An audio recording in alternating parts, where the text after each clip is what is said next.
Ce matin, vous avez été l'un des premiers à prendre la parole et au cours de votre discours, un discours d'ailleurs très impactant, je peux le dire, vous avez beaucoup insisté sur la question du Sahara marocain.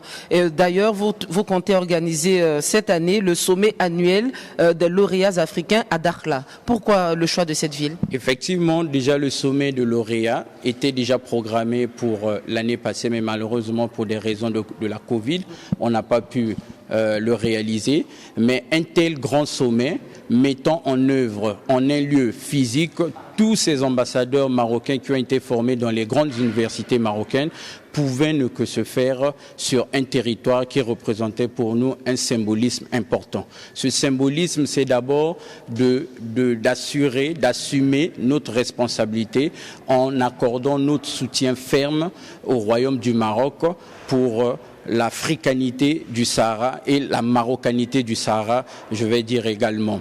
Et le deuxième objectif, c'est de découvrir également les délices de cette région des Sub-Sahara qui représente d'énormes potentialités en termes économiques.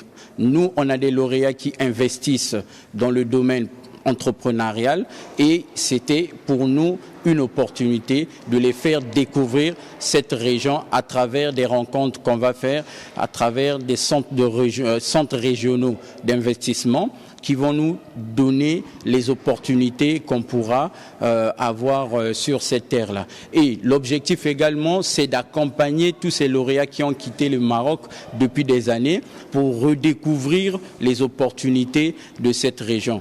Et en même temps, il faut reconnaître que nous avons des lauréats qui sont en poste de responsabilité administrative dans les consulats qui ont ouvert là-bas. C'était pour cette association de rendre hommage également à ces lauréats qui fournissent des efforts vraiment énormes pour l'insertion, pour lutter contre l'immigration des jeunes qui traversent pour aller vers l'Europe. Donc pour ça, il était pour nous une obligation de proposer Dakhla comme le premier lieu qui va accueillir, ou bien l'Ayoun, on va voir par rapport aux opportunités pour accueillir ce grand événement qui permet à ce que les lauréats accompagnent la vision déjà politique, économique de Sa Majesté le roi Mohammed VI, qu'Allah subhanahu wa ta'ala l'assiste.